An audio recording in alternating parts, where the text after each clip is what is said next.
Hello everyone and welcome to the channel. So today I'm gonna go over my journey in flipping or trying to flip LeBron James 2003 Topps rookie card, PSA 9. It has been quite the journey. There has been ups and downs, and just kind of want to share because this was really my second time, but first time flipping a card of this magnitude and value. So I know there's probably a lot of people out there kind of going through the same thing or about to do something or flip a card at the of a value like this. And so I just wanted to kind of share my journey with it and let you know of the price I sold, the mistakes I made, and everything involved with it. So let's get to it.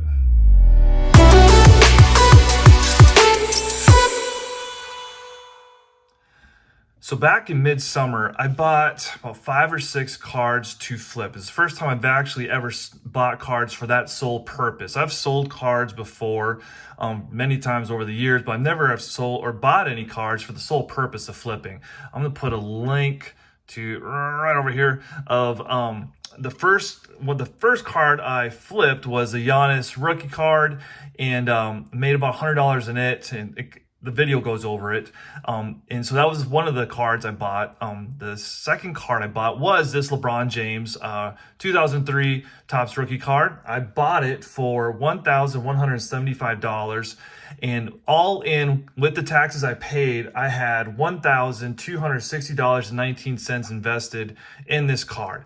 I'm gonna flip over into Card Ladder here because Card Ladder will kind of help share this or tell the story a lot better by the graph there. So let's take a look at Card Ladder of this 2003 LeBron James rookie card. So really, my first piece of advice, if you are starting to get into flipping cards, is invest in Card Ladder. It's, I think, $15 a month, and it is great because it does like all the kind of the behind the scenes work for you of kind of keeping track of the price fluctuations of whatever card you may be investing in. So here's the Topps 2003 Topps LeBron James base PSA 9, and so here is the year-long chart of the price value of that card. So you can see, man, look at that. That's nuts.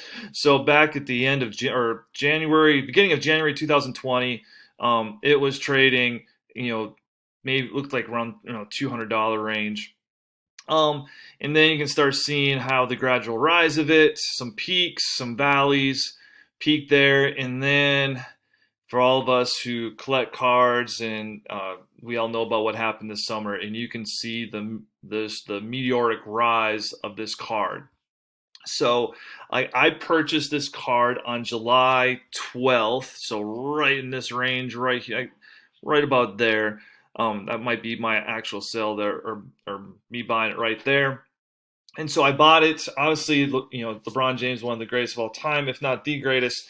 And it's his rookie card. It's not his chrome one, of course, but it's still a very sought after card. I went with a PSA 9 just because it's a price point that a lot more people can get into than obviously the PSA 10s of that card or the Topps Chrome and the Topps Chrome Refractor. So in all the cards I bought to flip, I bought the PSA 9s just because I thought it'd be easier entry level for a lot of people trying to get cards.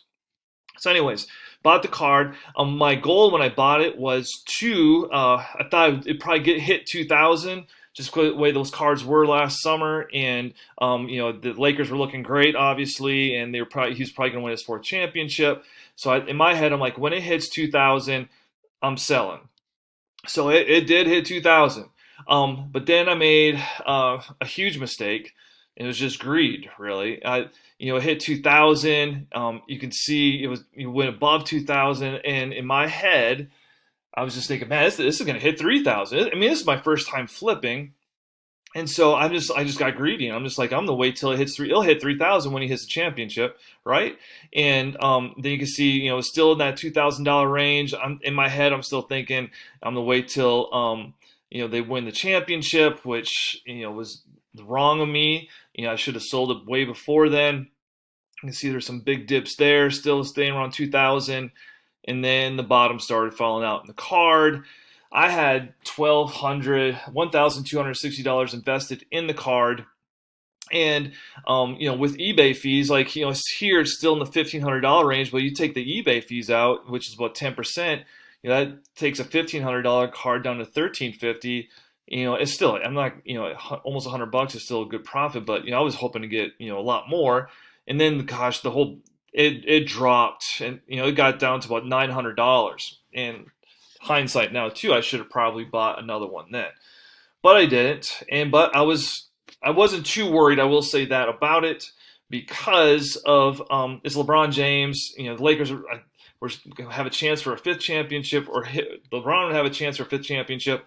So I did not sell when I saw the bottom falling out. I was just like, I'm just going to hold it till it starts going back up again when the season starts. And so it started happening. It started going up, and it started going up, and it started going up.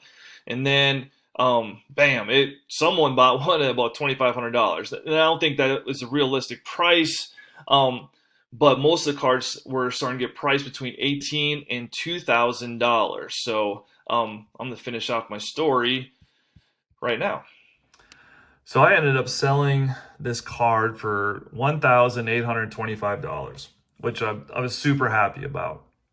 So after eBay fees, take the 10% off of that, plus what I have into it, I'm looking at about $370, $380 profit on the card, which, so is, like I said, I'm really, really happy about that. So, I've mentioned some of the mistakes I made, some of the things I did do right, like I didn't sell when it got to the lowest point.